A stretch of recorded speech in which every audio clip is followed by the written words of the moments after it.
دقيقة واحدة ممكن تقرأ الفاتحة مرتين وتقرأ الإخلاص مرة.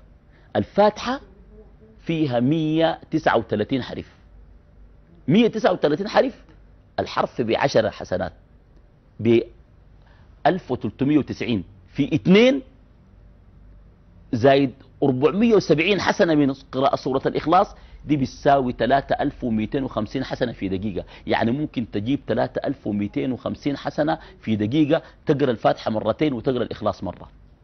بل اسمع قوله صلى الله عليه وسلم: من قرأ قل هو الله أحد حتى آخرها 10 مرات بنى الله له قصرا في الجنة.